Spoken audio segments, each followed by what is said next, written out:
హైడ్రాకు ఓవైసీ అంటే డర్రు.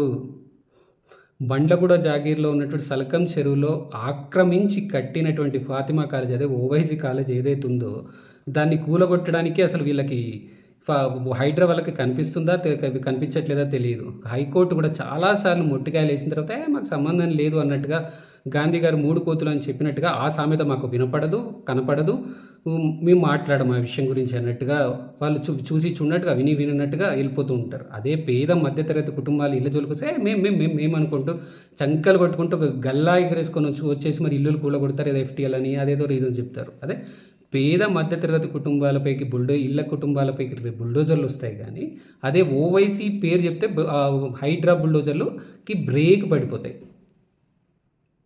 అంటే పేద మధ్యతరగతి కుటుంబాలకు ఒక రూలు, ఓవైసీలకు సపరేట్ రూల్ బుక్కే ఉందా?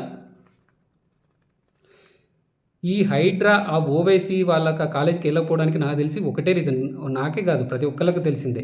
ఈ హైడ్రా అంటే హైదరాబాద్ డ్రామా అని కామన్ పీపుల్ అనుకుంటున్నటువంటి విషయం. ఈ హైదరాబాద్ డ్రామా ఏదైతే ఉందో వాళ్ళ జోలికి వెళ్ళకపోవడానికి నా దృష్టిలో రీజన్ ఏంటంటే జిహెచ్ఎంసీ ఎన్నికలు రాబోతున్నాయి. ఈ హైదరాబాద్ పుణ్యమాని అసలు కనీసం కాంగ్రెస్ వాళ్ళకి డిపాజిట్లు కూడా రావు. ఇంకొక 2 సంవత్సరాలలో అయితే ఈ అసెంబ్లీ ఎన్నికలు కూడా వచ్చేస్తాయి. అప్పుడు 101% మరిచిపోయి కూడా ప్రజలు కాంగ్రెస్కి ఓటేరన్న సంగతి కాంగ్రెస్ నాయకులకు అందరికీ తెలుసు. సో జూబ్లీ హిల్స్లో మేము ట్రై చేశాం కదా, మేము ముస్లిం అంటే కాంగ్రెస్ అంటే ముస్లిం అని రేవంత్ రెడ్డి గారు ఆల్రెడీ చెప్పారు కదా.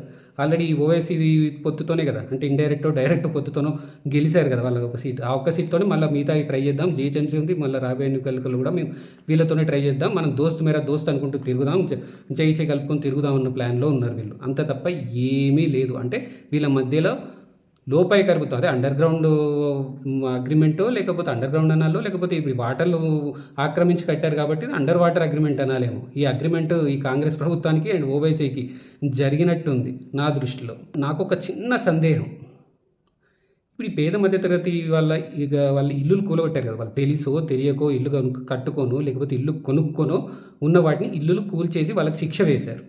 సరే, ఇల్లు కట్టుకోవడానికి పర్మిషన్స్ ఇచ్చిన వాళ్ళు ఎవరైతే ఉన్నారో, ఏ డిపార్ట్మెంట్స్ ఉన్నాయో, తర్వాత ఇల్లుకి కరెంట్ ఇచ్చి పర్మిషన్ ఇచ్చి తర్వాత కరెంట్ బిల్లు వసూలు చేసిన వాళ్ళు ఎవరైతే ఉన్నారో, ఆ డిపార్ట్మెంట్ ఏదైతే ఉందో, వాటర్ కనెక్షన్ ఇచ్చి వాటర్ కనెక్షన్కి మన బిల్లు కూడా వసూలు చేసినవన్నీ ఇతరత్ర ట్యాక్స్లు ఏవైతే వసూలు చేశారో, ఈ అన్నిటికీ పర్మిషన్ ఇచ్చిన డిపార్ట్మెంట్స్కి లేదా పర్మిషన్ ఇచ్చినటువంటి డిపార్ట్మెంట్స్ మీద ఏమైనా ఎంక్వైరీ జరిగిందా, లేకపోతే పర్మిషన్స్కి ఇచ్చినటువంటి అధికారులు ఎవరైతే ఉన్నారో వాళ్ళ మీద ఏమైనా కేసులు పెట్టారా నాకు తెలియక అడుగుతా. అంటే కేవలం సామాన్య ప్రజలకు మాత్రమే శిక్షలు ఉంటాయా?